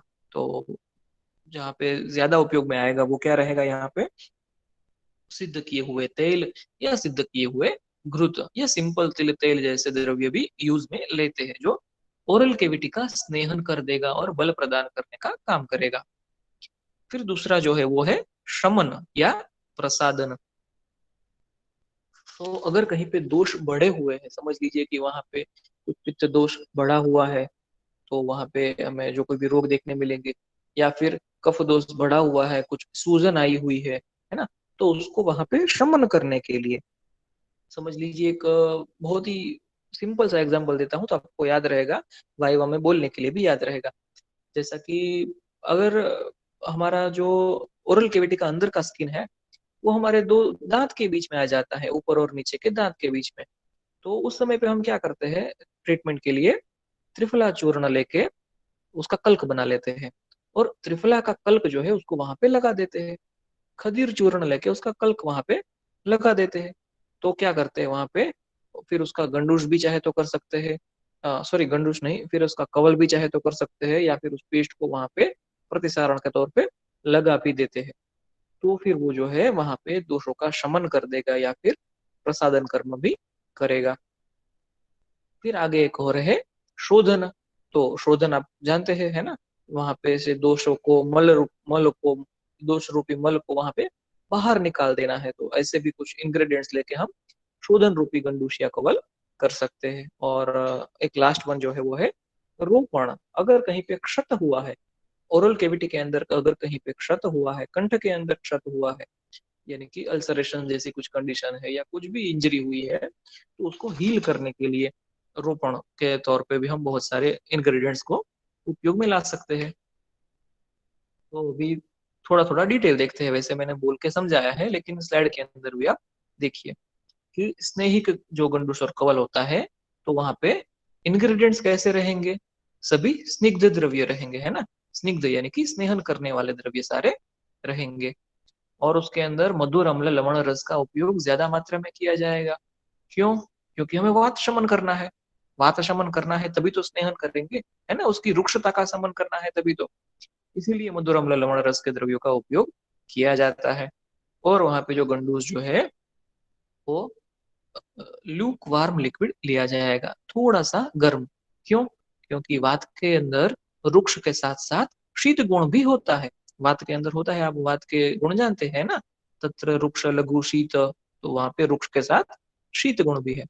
तो उसी के लिए वहां पे लिक्विड अगर हम लेते हैं, गंडूस करते हैं, तो लूक वार्म थोड़ा सा गर्म, पीने जितना गर्म उतना लेके मुंह में भर के रखते हैं। तो सभी तरह के वातज रोगों में, मुखगत वातज रोगों में, कंठगत वातज रोगों में ये उपयोग में आता है। फिर दूसरा देखते हैं शमन या प्रसादन। तो ऐसा गंडूस और कवल जो है वो मधुर, तिक्त, कषाय रस के द्रव्यों के साथ किया जाता है। तो डेफिनेटली आप रस देख के ही आपको पता चल गया होगा कि ये जो है पित्तज रोगों में या पित्त प्रधान रोगों में उपयोग में लाया जाएगा। और ऐसा जो गंडूस है उसको हम लूकवार नहीं, लेकिन नॉर्मल टेम्परेचर पे यूज करेंगे। कोल्ड का मतलब यहाँ पे ऐसा नहीं समझना है कि रेफ्रिजरेटर में से निकाला हुआ यूज करेंगे, है ना, लेकिन जो सामान्य वातावरण के तापमान पे हो, ऐसा हम उसको वहां पे यूज करेंगे। और पित्तज या पित्त प्रधान रोगों में ऐसा गंडूस या कवल हमें उपयोग में आ जाएगा। फिर शोधन, है ना। तो तीसरा कैटेगरी हमने जो देखा था शोधन गंडूस और कवल। तो यहाँ पे जो हमारे द्रव्य है वो तीक्ष्ण, उष्ण, रुक्ष इस तरह से रहेंगे, है ना। क्योंकि जो एक्यूमुलेट हुए दोष है, जो मल है, उसको वहां से बाहर निकाल देना है हमें। तो ऐसे ही तीक्ष्ण, उष्ण, रुक्ष द्रव्यों का उपयोग करना पड़ेगा, तभी जाके वो दोष और मल जो है वो वहां से बाहर निकल जाएंगे। और कटु अम्ल लवण रस का उपयोग करेंगे तो कफज रोगों में बेनिफिशियल रहेगा। और जो शिरोविरेचन जो है हमने नस्य के समय पे भी देखा था, और भी दूसरे भी बहुत सारे रास्ते हैं जो शिरो विरेचन करवाते हैं, उसके बाद ये करना जरूरी है या बेनिफिशियल माना गया है। तो जब हम ऊर्ध्व जत्रुगत जितने भी दोष मल जमा हुए हैं उसको नासा के रास्ते से निकाल देते हैं, उसके बाद भी मुख और कंठ में कुछ कफ दोष ना बच जाए, तो उसके लिए शिरो विरेचन के बाद इसका उपयोग, उसके पश्चात कर्म के तौर पे इसका उपयोग करते हैं, है ना। तो अगर 2 मार्क्स का क्वेश्चन हो ऐसा कि शिरो विरेचन के पश्चात कर्म में कौन सा कवल या गंडूस करते हैं, तो आपको पता होना चाहिए कौन सा, शोधन वाला कवल या गंडूस शिरो विरेचन के पश्चात कर्म में किया जाएगा, है ना। तो इस तरह के क्वेश्चन वैसे भविष्य कल्पना में तो नहीं होते, चाणक्य में होते हैं इस तरह के क्वेश्चन। 4th ईयर में मिलेंगे आपको, या एंट्रेंस एग्जाम जब आप एमडी का देते हैं या जीपीएससी यूपीएससी देते हैं तो वहां पे ऐसे क्वेश्चन होते हैं। फिर आगे देखते हैं रोपण। तो रोपण जो हमने 4th कैटेगरी देखा था, तो उसके अंदर हम उष्ण वीर्य द्रव्यों का उपयोग करेंगे, साथ ही साथ मधुर कट्टु कषाय रस का उपयोग भी वहां पे करेंगे। लूकवार्म अवस्था में हम लिक्विड्स को लेके उसका गंडूश करेंगे, और जो है वो मुख और कंठ के जो कोई भी व्रण है, वुंड है या क्षत है, उसको हील करने में इसका उपयोग हो जाएगा। बेसिकली यहाँ पे क्या होता है कि जो वुंड है ना, जो ओरल कैविटी में वुंड हुआ है, वो इन जनरली अपने आप हील हो जाता है, उसको कोई भी ट्रीटमेंट नहीं किया तो भी वो हील तो हो ही जाता है, ऐसा होता है। बहुत फास्ट भी हील हो जाता है। लेकिन अगर वो फास्ट हील नहीं हो रहा है, तो वहां पे जो स्थानस्थ अग्नि रहता है ना, उसको थोड़ा सा बढ़ाना होता है। तो वहां पे धात्वाग्नि बढ़ जाएगा और फिर बाद में वो जल्दी से हील हो जाएगा। तो इसके लिए यहाँ पे उष्णवीर्य द्रव्यों का, मधुर कटु कषाय रस का उपयोग और ल्यूक वार्म स्टेट में उस लिक्विड्स का उपयोग करते हैं। तो वुंड जो है वो जल्दी से हील हो जाएंगे। यहाँ पे रोपण करने के लिए बस हमें वहां पे जो लोकल जो धातु है उसकी अग्नि बढ़ा देनी है, तो जल्दी से ही वो रोपण हो जाएगा, यानी कि हीलिंग हो जाएगा उसका। अभी इन जनरल गंडूस के बारे में एज लिमिट है ना, तो ये बहुत ही सामान्य ज्ञान का प्रश्न है कि सभी बड़ी उम्र के लोगों को कवल या गंडूस करने के लिए बोलना चाहिए। और बच्चे जो है, अगर 5 साल से बड़े हो, अभी यहाँ पे कोई हार्ड एंड फास्ट लिमिट नहीं है 5 साल का, लेकिन जिसको कवल और गंडूस करना आता है उसको, अभी वो चाहे 4 साल का हो तो भी चलेगा, 6 साल का हो तब भी शायद नहीं चलेगा, है ना। अगर उसको कवल और गंडूस करना आता है तो उसको कवल और गंडूस करने के लिए बोलना चाहिए। तो कैसे पता चलेगा? सिंपली पेरेंट्स को पूछ लेना है। जब हमारे पास पेशेंट्स आते हैं, बच्चे आते हैं, तो ये ख्याल में रखना है कि उसको बोला है कि भाई ये कवल गंडूस करना है, और वो ना कवल करे ना गंडूस करे और वो पी जाएगा सारा चीजें, तो वो तो सही नहीं है ना। इसीलिए ये एज लिमिट हमें हमेशा ही ख्याल में रखनी है, और खास करके जब हमारे पास पीडियाट्रिक पेशेंट्स आते हैं तब ये खास ख्याल में रखना है। गंडूस धारण के कुछ स्टेप्स देखेंगे।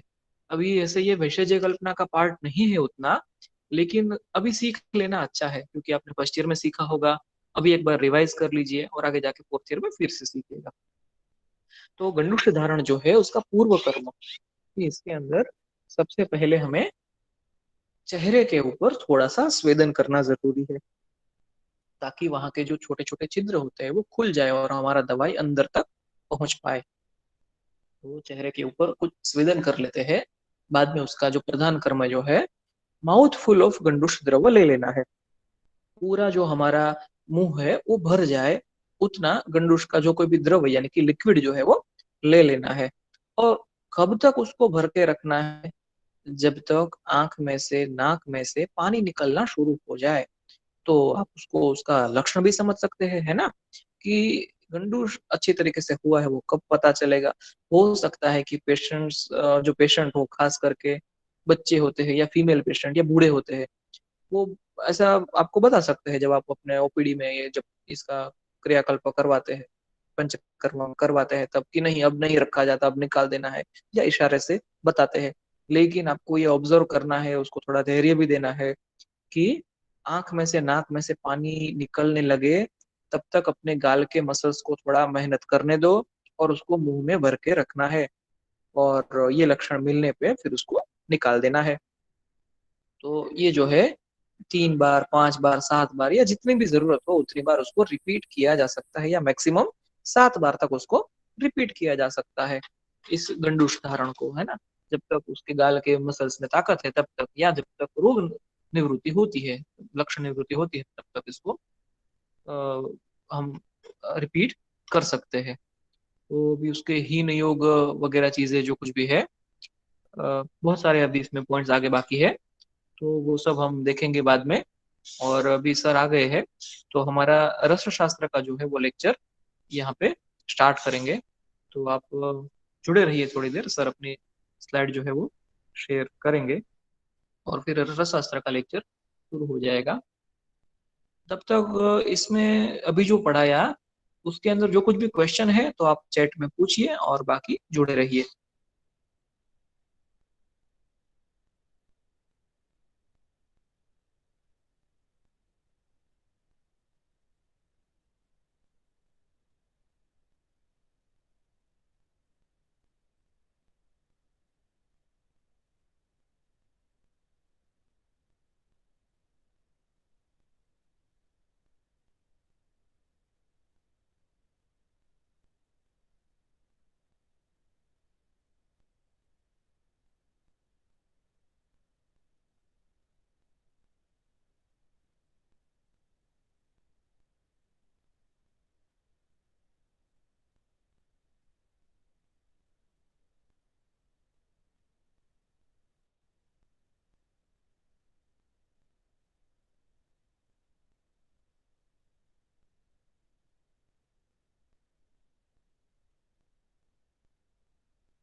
चलो, आवाज आ रही है अभी मेरी?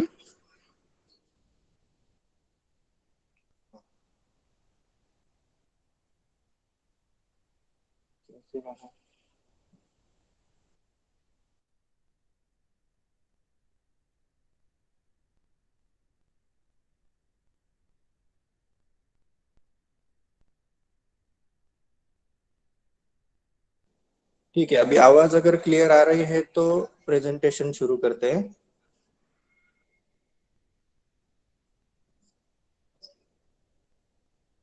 आज थोड़ा लैपटॉप की वजह से हमारा जो टॉपिक चल रहा था वो आज नहीं कंप्लीट हो पाएगा, तो आज का लेक्चर हम कल्प में कंप्लीट करेंगे।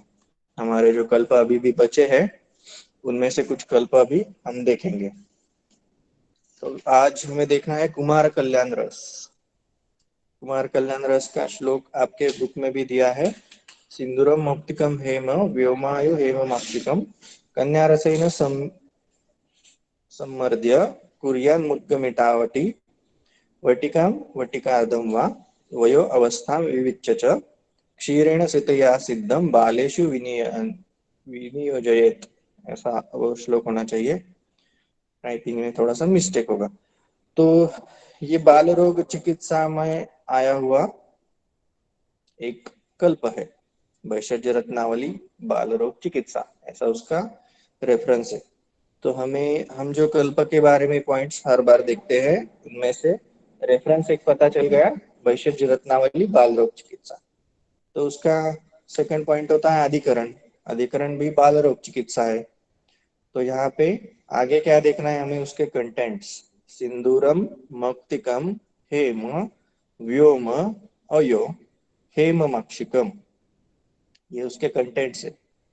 सभी कंटेंट्स जो है वो रसद्रव्य है, इसमें वनस्पति द्रव्य कुछ भी यूज नहीं किया है। तो सभी रसद्रव्य यहाँ पे यूज किए हैं, तो इसका जो इम्पोर्टेंस है वो आपको पता होना चाहिए, ये कितना ज्यादा कार्यकारी होगा।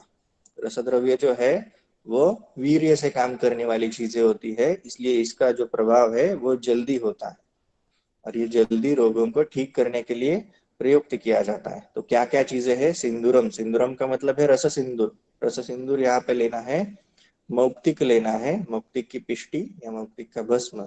तो बालक के लिए यूज करना है तो मौक्तिक भस्म से भस्म की बजाय यहाँ पे मौक्तिक की पिष्टी यूज करनी है। हेम मतलब सुवर्ण भस्म, व्योम और अयो ये दो अलग अलग वर्ड्स है। व्योम का मीनिंग होता है अभ्रक और अय का मीनिंग होता है लोह। अभ्रक और लोह इन दोनों का भस्म यहाँ पे लेना है। और हेममाक्षिकम, हेममाक्षिक मतलब सुवर्ण माक्षिक का भस्म यहाँ पे लेना है। तो प्रमाण जो है यहाँ पे दिया नहीं है, तो जब प्रमाण दिया नहीं होता है तो अनुक्त परिभाषा के अनुसार उसका सम प्रमाण ये हमें जानना होता है। सभी चीजें इक्वल क्वांटिटी में हमें यूज करनी है और उसके बाद उसको कन्या रसेन सम्मर्द्य, कन्या रस में मतलब कुमारी के स्वरस में उसका मर्दन करना है। और मुद्गमितावटी, मुद्गमान, मुद्ग के जितने आकार की, मुद्ग के जितने वजन की हमें गुटिका बनानी है। तो मुद्गमान ये वटिका बनने के बाद ये हम बालक को प्रयुक्त करेंगे, बालक को दे देंगे उसकी बीमारी के लिए। तो कितनी मात्रा इसकी है, वटिकाम वटिकार्धम वा, एक वटिका या फिर अर्ध वटिका, इतनी मात्रा में वो वयो अवस्था विविच्य। वय और अवस्था, बालक का वय कितना है, अभी बाल्यावस्था जो है आपको पता है कितने साल तक बाल्यावस्था हम पकड़ते हैं, चरक के अनुसार, सुश्रुत के अनुसार या काश्यप के अनुसार। तो बाल रोग की जो सॉरी वय की जो अलग अलग अवस्था है उसमें बाल्यावस्था जो है वो 16 ईयर्स या फिर 30 ईयर्स, ऐसे दो ओपिनियंस मिलते हैं, तब तक हम बाल्यावस्था पकड़ सकते हैं। तो जितना एज है बालक का और जो व्याधि की अवस्था है उसके अनुसार ये मात्रा हम डिसाइड कर सकते हैं, एक वटिका देना है या वटिकार्ध देना है या उससे भी कम मात्रा देनी है। ये वय और अवस्था के अनुसार हम डिसाइड कर सकते हैं। तो अब तक क्या क्या चीजें पता चल गई हमें, एक तो उसका अधिकरण पता चल गया, कंटेंट पता चल गए, उसके बाद उसका प्रमाण है, प्रमाण के बाद भावना द्रव्य हमने देखा, गुटिका कितनी मात्रा में बनानी है, गुटिका मान ये हमने देखा, और कितनी मात्रा में उसका प्रयोग करना है, तो ये प्रयोग मात्रा वटिका, वटिका अर्धम। और उसके बाद आता है उसका अनुपान, क्षीरेण सितया सिद्धम बालेषु विनियोजयेत। क्षीरेण सितया सिद्धम, शर्करा युक्त दूध के साथ में उसको बालक को देना है। तो बालक में ज्यादातर क्षीर ये अनुपान आपको देखने को मिलेगा, या फिर उसके साथ में ही किसी किसी कंडीशन में मधु और घृत ये भी अनुपान देखने को मिलेगा। और एक अनुपान आता है उसके साथ में नवनीत, जो बालक के लिए ज्यादा अच्छा होता है क्योंकि वो मज्जा पे काम करने वाला होता है। विकसित होने वाली चीज है ना बालक, उसके धातु जो है वो उत्तरोत्तर विकसित होते जाते हैं, इसलिए वहां पे धातुओं का ब्रूहण करने वाला कुछ तो अनुपान चाहिए, इसलिए क्षीर और सीता यहाँ पे यूज किया है। तो ये जो पॉइंट्स है कुमार कल्याण के, आपको इसमें से एक्सट्रैक्ट करके रखने हैं। उसका रेफरेंस, उसका अधिकरण, कंटेंट, उसका प्रमाण, भावना द्रव्य, भावना कितने समय तक देनी है ये भी यहाँ पे नहीं लिखा है, तो इसका एक दिन तक पूरी उसको भावना देनी है। जहाँ पे लिखा नहीं है वहां पे हम एक दिन का भावना काल ले सकते हैं। मात्रा गुटिका की बनाने की मात्रा और प्रयोग मात्रा दोनों यहाँ पे लिखी है, और उसका जो अनुपान है, इतनी सारी चीजें हमें इस श्लोक में से समझती है। तो ये कुमार कल्याण रस जो है, ये इसके नोट्स आपको बना के रखने हैं।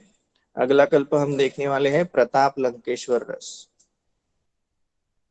नीचे उसका रेफरेंस दिया है, वाय आर उत्तरार्ध मतलब योग रत्नाकर उत्तरार्ध, और अधिकरण है श्री रोग चिकित्सा। श्री रोग चिकित्सा में प्रताप लंकेश्वर हमें देखने को मिलता है। श्लोक क्या है? एकेन्दु चंद्रानल वार्जिदंती कलैक भागम क्रमशो विमिश्रिम विमिश्रम सूताभ्र गंधोषण लोह शंख वन्योपला भस्म विषम चपिष्टम। ये उसके निर्माण के लिए दिया हुआ श्लोक है। ये इसमें टाइप करने में तो कुछ तो गड़बड़ी हो सकती है, इसलिए आपके बुक में जो श्लोक है वो आप रेफर करो। तो इसका मीनिंग क्या है? एकेन्दु चंद्रानल वार्जिदंती कलेक भागम क्रमशो विमिश्रिम।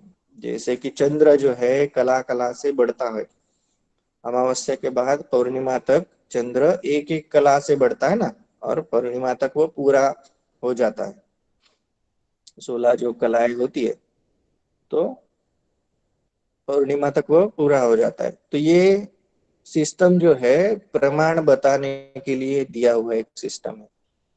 तो यहाँ पे जो नीचे कंटेंट दिए सूता भ्रगंदोषण लोह शंख, तो ये उसका प्रमाण है ऊपर की लाइन में दिया हुआ।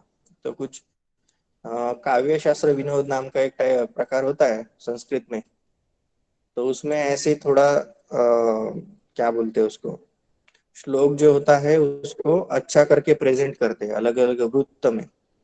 तो ये एक स्टाइल है श्लोक लिखने की, इसके अनुसार हमें ये देखने को मिलता है। इसका प्रमाण जो है स्टाइल में थोड़ा सा लिखा है। क्या क्या कंटेंट है अभी हम देखेंगे। सूत अभ्र गंध मतलब शुद्ध पारद, शुद्ध सॉरी अभ्रक भस्म, शुद्ध गंधक, उषण, उषण का मीनिंग है मरीच, लोह भस्म, शंख भस्म, वन्योपला भस्म। वन्योपला भस्म मतलब हम जो उपले जलाते हैं यहाँ पे, उसका भस्म यहाँ पे यूज करना है। लेकिन ये भस्म जो है ठीक तरीके से छाना हुआ, उसमें से मिट्टी निकाली हुई ऐसी उपले हमें चाहिए। तो वन्योपल जो है उसमें से मिट्टी कंकड़ वगैरह जो सभी चीजें हैं उसको निकाल के फिर उसका भस्म यहाँ पे यूज करना है। तो ऐसी वाली चीज यहाँ पे क्यों इस्तेमाल की होगी, इसके बारे में भी हमें थोड़ा सा सोचना पड़ेगा। ये हम जब उसकी प्रयोग कैसे करना है इसके बारे में देखेंगे तब सोचेंगे। अगला कंटेंट है विष। विष मतलब शुद्ध वत्सनाभ, इसको उत्तरोत्तर वर्धिष्णु भाग में लेना है। अगर शुद्ध पारद एक भाग है तो अगला जो कंटेंट है शुद्ध अभ्रक वो दो भाग होगा, अगला जो कंटेंट है गंधक वो तीन भाग होगा। ऐसे उसको एक एक भाग बढ़ाते हुए यहाँ पे जाना है, सॉरी उल्टा करना होगा।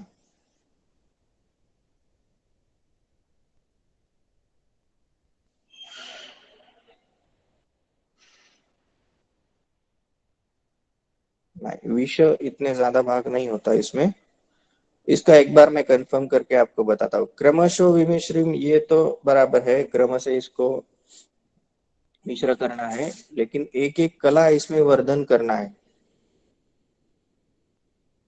एक बार मैं इसका प्रमाण मैं आपको कंफर्म करके बताता हूँ। आपके बुक में तो लिखा होगा, लेकिन मैं मेरे हिसाब से इसको कंफर्म करके बताऊंगा कि इसका प्रमाण एग्जैक्टली कैसे लेना है। तो इन सभी कंटेंट्स को एक एक क्रम से एक साथ मिक्स करके इसका प्रताप लंकेश्वर बनाना है, इसकी गुटिका बनानी है, और उसको हम स्त्री रोग में इस्तेमाल करेंगे। तो इसकी कुछ अवस्थाएं नीचे हमें देखने को मिलती है। प्रसूति वाते अनिल दंत बंदे सार्द्रांबसा वल्लम मुश्यलीयात् वातामश्लेष्मा देशसी स्यात् पुरामृता त्रिफला युतो अयम। प्रसूतिवात में इसको यूज करना है। तो प्रसूतिवात का मीनिंग पता होना चाहिए।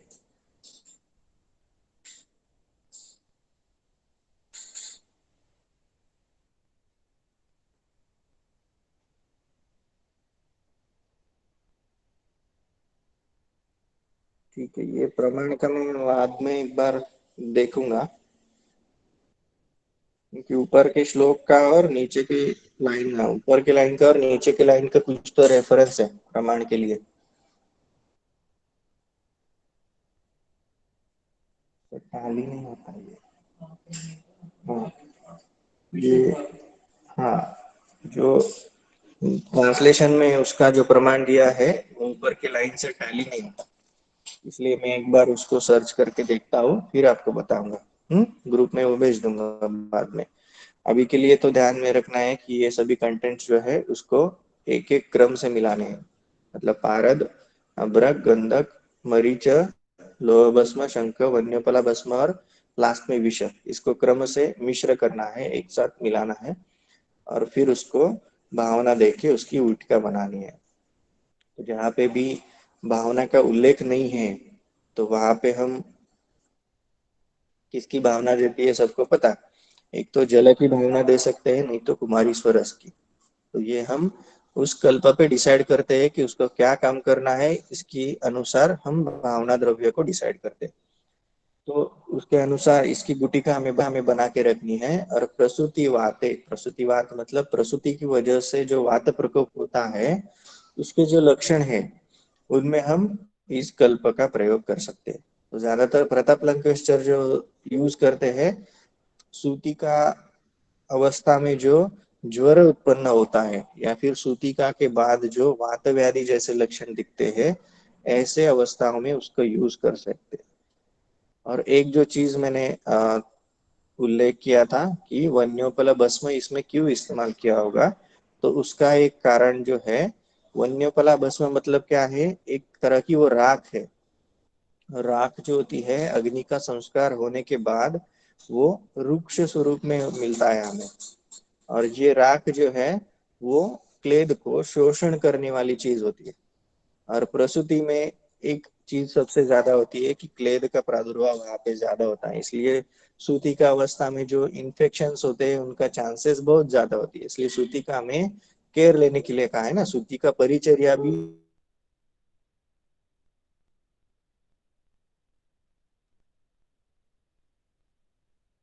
इम्पोर्टेंट। हमें इससे पता चलता है कि सूती का परिचर्या अगर पालन नहीं किया है तो आगे जाके भी अलग अलग व्याधि उस स्त्री को हो सकते हैं। तो इसके लिए क्लेद जो उत्पन्न होता है सूती का अवस्था में, उसको निवारण करने के लिए भी ऐसे चीजों का उपयोग यहाँ पे किया होता है, वन्योपल भस्म जैसा। वाताम श्लेष्मा वेशशिष्या पुरामृता त्रिफला युतोयम। पुरा अमृता त्रिफला, पूरा का मीनिंग है गुग्गुलू, अमृता, अमृता मतलब गुड़ुची, और त्रिफला इनके कषाय के साथ में वात कफज अवस्था में या वात कफज लक्षण युक्त देश में इसका प्रयोग हम कर सकते हैं। मतलब ऐसा एनवायरमेंट हो तो उसका प्रयोग हम कर सकते हैं। नीचे का श्लोक जो है मैं आपको बुक में से ही बताता हूँ, यहाँ पे थोड़ा सा गलत टाइप हुआ है।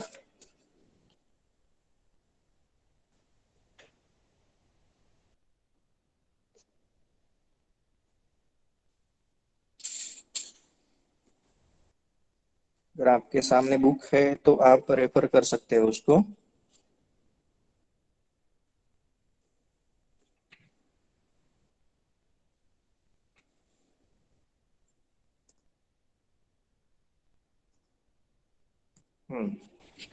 सशृंगपेर द्रवकेश हन्ति ससन्निपातं ज्वरमुग्ररूपम् निजानुपानैः निजपथ्ययुक्तः सर्वातिसारान् गृहणी विकारान् प्रतापलंकेश्वर नामधेयः सूतः प्रयुक्तो गिरिराजपुत्रः। ये लास्ट के 3 लाइन से जो यहाँ पे अच्छे से टाइप नहीं हुए हैं। तो सशृंग बेर द्रव एश हंती मतलब क्या है, आर्द्रक के स्वरस के साथ में ये हनन करता है। किस चीज का हनन करता है? सन्निपातम ज्वर उग्र रूपम। सन्निपात ज्वर के जो अलग अलग टाइप्स है, 13 तरह के अलग अलग सन्निपात होते हैं। तो ज्वर भी जब सन्निपात अवस्था में चला जाता है तो 13 तरह के अलग अलग सन्निपात के रूप वो दिखा सकता है। तो उसकी उग्र अवस्था में भी, मतलब गंभीर लक्षणों में भी हम इसका प्रयोग कर सकते हैं। इसके और आगे का लाइन जो है, निज अनुपान ही निज पथ्य युक्त। हाँ, मतलब क्या है? निज मतलब क्या? खुद का। खुद का मतलब किसका? आगे जो वर्ड है, सर्वातिसारान गृहिणी विकारान। अतिसार और गृहिणी ये जो 2 व्याधि है, उनमें उन व्याधियों में जो अनुपान और पथ्य डिस्क्राइब किए हैं उसके अनुसार प्रताप लंकेश्वर का प्रयोग हम कर सकते हैं। लेकिन अधिकरण को भूलना नहीं है। ये व्याधि उसमें है तो भी अधिकरण को भूलना नहीं है। सूती का रोग ये अधिकरण है। तो मोर स्पेसिफिक, सूती का अवस्था में अगर ये व्याधियां उस स्त्री को हुए हैं, गृहिणी जैसी लक्षण है या फिर अतिसार जैसे लक्षण है, तो प्रताप लंकेश्वर का प्रयोग हम गृहिणी और अतिसार के अनुपानों के साथ में कर सकते हैं। और पथ्य भी उसको कैसे देने हैं? अतिसार और गृहिणी की चिकित्सा में जो पथ्य वर्णित है वो हम उसको बता सकते हैं उस स्त्री को। ये उसका मीनिंग है। तो आगे का लाइन जो है, प्रताप लंकेश्वर नामधेयो सूतः प्रयुक्तो गिरिराजपुत्र, मतलब क्या है? गिरिराजपुत्र, इसका मीनिंग क्या है? ये पार्वती जी के लिए दिया हुआ विशेषण है। पार्वती जी ने कहा हुआ ये कल्प है। तो हमारे ग्रंथ जो है, रस ग्रंथ, वो शिव और पार्वती के संवाद के रूप में हमें देखने को मिलते हैं। बहुत सारे ग्रंथ, जैसे रस हृदय तंत्र है, रसार्णव है। ये अगर आप देखो तो शिव जी कुछ तो पार्वती जी को बताते हैं, पार्वती जी उस पे शंका पूछती है, या आगे जाके पार्वती जी भी कुछ तो मेडिसिन वहां पे प्रिस्क्राइब करती है। ऐसे स्वरूप में आपको ये ग्रंथ, रस ग्रंथ देखने को मिलेगा। तो कुछ कुछ मेडिसिन जो है वो ऐसे शिव जी ने बताया है या फिर पार्वती जी ने बताया है, इस फॉर्म में हमें उसका वर्णन देखने को मिलेगा। ये भी उसी उसके जैसा ही है। प्रताप अलंकेश्वर नाम का ये जो कल्प है, सूत है, सूत मतलब पारद, पारद मतलब ये पारद का कल्प जो है वो गिरिराज पुत्र पार्वती जी ने कहा है, ऐसा उसका मीनिंग है। तो प्रताप लंकेश्वर के श्लोक में से क्या क्या चीजें हमें पता चली है? तो एक तो कंटेंट और उसके प्रमाण है, उसका अभी के लिए ध्यान में मत रखो। मैं उसका डिटेल आपको भेज दूंगा जब मुझे कंफर्म हो जाएगा तभी। आगे जो फलश्रुति है उसकी, उसके बारे में हमने थोड़ा सा देखा था। प्रसूति वात में उसको यूज करना है। प्रसूति से रिलेटेड जो जो विकार है उन सभी में उसको यूज करना है। किसके साथ में? स आर्द्राम्बसा। आर्द्राम्बसा मतलब आर्द्रक के स्वरस के साथ में। कितनी मात्रा में यूज करना है? 1 वल्ल। मात्रा उसकी दी है 1 वल्ल। 1 वल्ल मतलब 3 रत्ती। आगे उसकी और भी अवस्थाएं दी है। वाचकफज अवस्था है, उसके साथ में गुग्गुलु, गुड़ुचि, त्रिफला के कषाय के साथ में यूज करना है। श्रृंगवेर मतलब आद्रक के स्वरक के साथ में ही सन्निपात ज्वर में उसका प्रयोग करना है। और उन्हीं व्याधियों के अनुपान के साथ में, मतलब अतिसार और गृहिणी में उसी के अनुपान और पथ्य के साथ में इस व्याधि का इस रस का प्रयोग करना है। तो ये प्रताप लंकेश्वर और कुमार कल्याण रस, ये 2 कल्पों के नोट्स आपको प्रिपेयर करके रखने हैं। इसका एक ही पार्ट अभी बचा है, कंटेंट और उसका प्रमाण, वो मैं कंफर्म करके ही आपको बताऊंगा। अभी उस पर ज़्यादा डिस्कशन नहीं करते। ठीक है, अभी हमारा टाइम जो है ख़त्म हो गया। आज थोड़ा मीटिंग की वजह से कम टाइम हमें मिला है। अगले लेक्चर में वो कंटिन्यू करेंगे। अगर लैपटॉप आ जाता है तो अगला लेक्चर जो है हमारा रेगुलर टॉपिक पे होगा। अगर कल भी ऐसी कंडीशन रही तो कल पर ही आज ही कंटिन्यू करेंगे। चलो अभी इसको हम बंद करते हैं।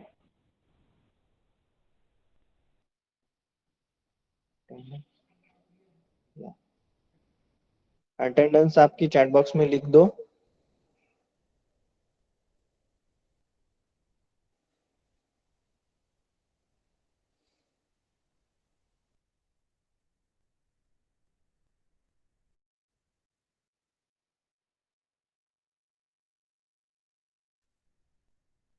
आप अपने अटेंडेंस लिखने के बाद यहाँ से लीव कर सकते हैं।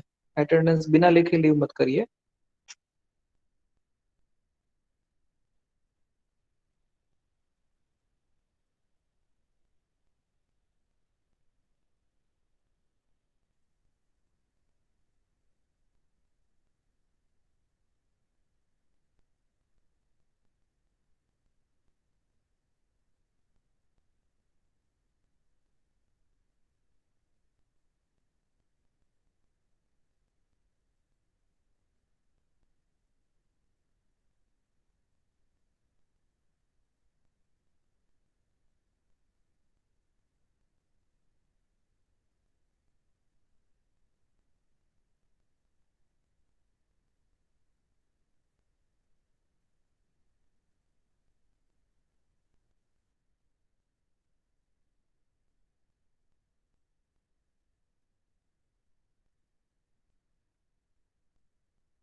अभी भी अगर जिस किसी की अटेंडेंस लिखना बाकी है तो लिख दीजिए।